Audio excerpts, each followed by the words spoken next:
Good morning, everyone. Welcome to the town of Vinton. A very special day as we recognize some of our first responders who recently helped greatly in the town of Vinton really make it through a very tough day in our town's history. As you know, on July 2nd, 2022, the town of Vinton suffered a tragic blow to the downtown business section and to the memories of many of our citizens. An intense fire destroyed one of the more iconic buildings in our community.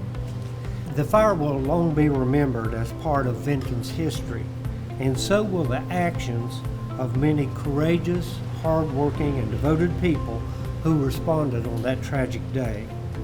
Yeah, we had a great event today. We wanted to recognize our first responders. They did a very professional job in responding to the tragic event of July 2nd. And I also want to express how appreciative and supportive I am of our public safety agencies. While the fire marks a sad day in the town of Vinton, I also have a sense of pride in the response by so many in this room today, who would likely say to us, they're just doing their job. It really is my privilege as county administrator to lead a great team of public servants, and one of the privileges I have is just to go around and visit with our folks in fire and rescue and our other public safety agencies and really highlight the roles that they do and see them. And as Mr. Peters referenced, they'll often say, well, we're just doing our job, and that is true, but they do a job that not all of us could do or would want to do. You know, at 1:30 on a Saturday morning, going into a burning structure, trying to make sure folks are safe. We can think about those things and talk about those things, but to actually be called upon to do those things is really a special calling, and we have great folks that respond to that. It's early morning, so just waking up, coming downstairs, not thinking anything of it. Just hear that there's a fire, get in the truck, and hear that it's on Lee Avenue, so that's very close. And as soon as we pull out, we see a little bit of smoke, take a left on Pollard up here, and then you can start seeing the orange hue coming from the DR Music Store right there on Lee Avenue. And then we took the right, and you see a lot of fire coming out of the front glass there. We responded out, and as soon as we turned the corner, we saw smoke and flames and knew that we had a working fire.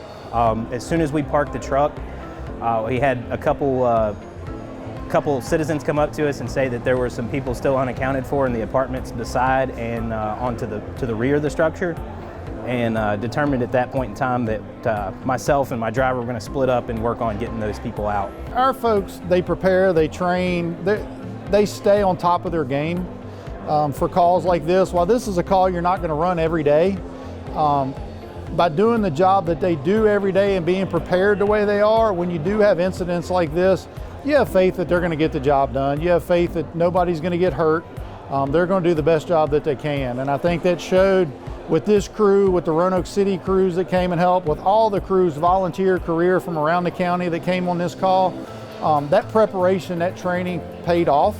Well, I think there's a very important, a very significant item that we don't want to overlook here, and that's the Valley cooperation. You know, we have a great situation here in the Valley. There's a lot of cooperation. The folks from Roanoke City responded, and of course Roanoke County and Vinton. So it was quite a team effort, and a lot of cooperation here in the Valley, and that's very important.